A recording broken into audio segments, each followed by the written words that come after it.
84. Today we're going to be reviewing the parts of a linear function. So, of course, we already know a lot about lines, we know about what they look like, but today we're just going to be reviewing some of those features.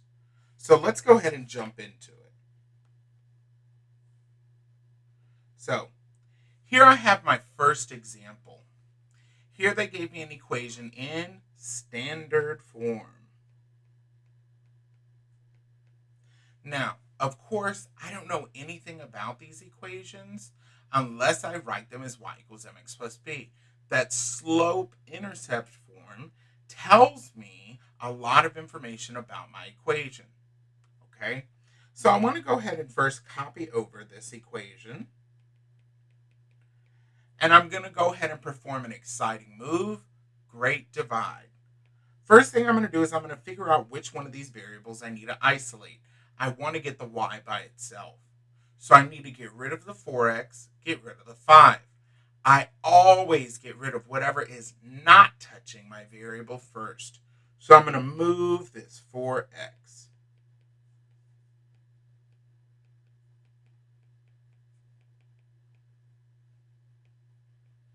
All right.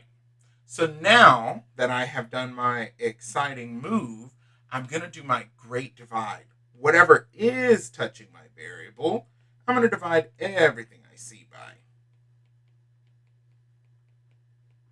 And I have an equation. Here it tells me that it's going to start at y equals 4, and every time it goes down 4 in the y direction, it's going to go right 5 in the x direction. Now, of course, I can go ahead and plug in various x values here in order to get y values.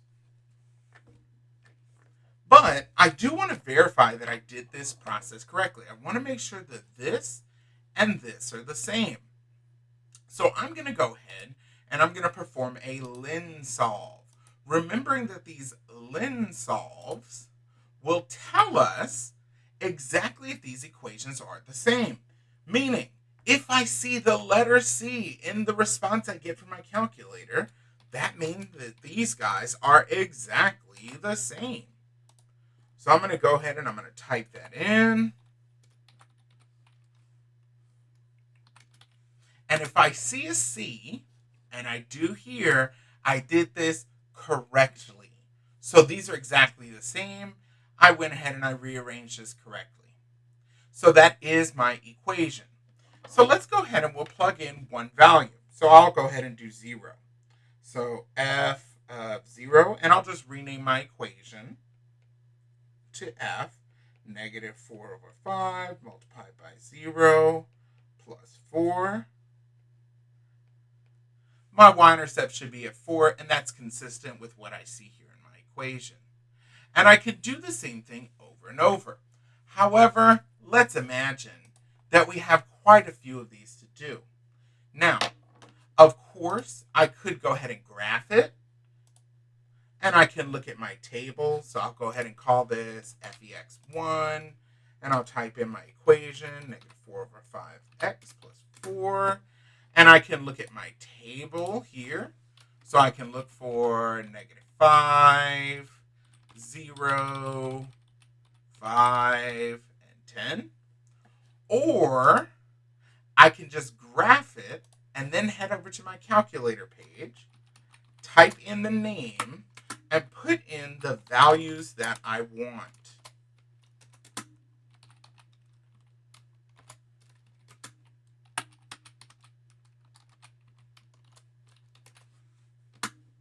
And those are the values I want. 8, 4, 0, negative 4. So I have all of them. And of course, I could have done that by hand as well. Now, I want to go ahead and graph these. So, negative 5, positive 8, 0, comma 4, 5, comma 0, 10, comma negative 4. And I'm going to go ahead and connect all these guys. I'm going to put my arrows here, and there is my line. noticing something interesting. Y-intercept of 4, 20 divided by 5. X-intercept of 5, 20 divided by 4. So standard form tells us a lot about the X and Y intercepts. So let's go ahead and write in all this information. My slope, negative 4 over 5. My Y-intercept is going to be positive 4. My X-intercept is going to be positive 5. And my 0 is also the same as my X-intercept. Just one of my fancy words. All right. So, next part, finding the intercepts from equations. So, we write the coordinates of a y-intercept as 0, comma, whatever the number is, and of an x-intercept as x, which is my number, comma, 0, meaning whenever I have an x-intercept, y has always got to be equal to 0 because I'm on the x-axis, which is located at y equals 0. For a y-intercept, x has always got to be equal to 0 because my y-axis is located at x equals 0. So, to solve for a y-intercept, we substitute 0 where we see x. To solve for an x-intercept, we substitute 0 where we see y. So let's go ahead and find the x-intercept, y-intercept of this equation. First, I'll start with the x-intercept.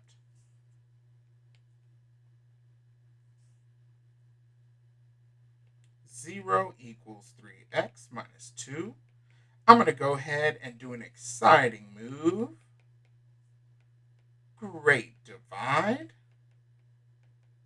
And I find out that my x-intercept is located at 2/3, comma, 0. Now let's do the y-intercept. Everywhere I see an x, I'm going to change it to a 0. So my y-intercept is located at negative 2, 0, comma, negative 2. Pretty simple. Same thing with standard form.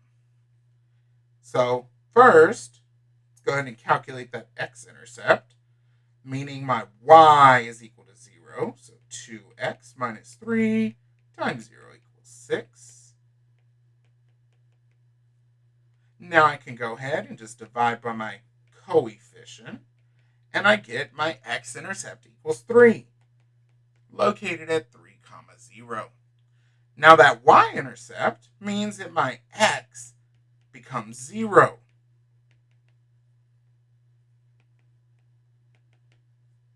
Now I can go ahead and divide by my coefficient of y, and I find out my y-intercept is located at negative 2.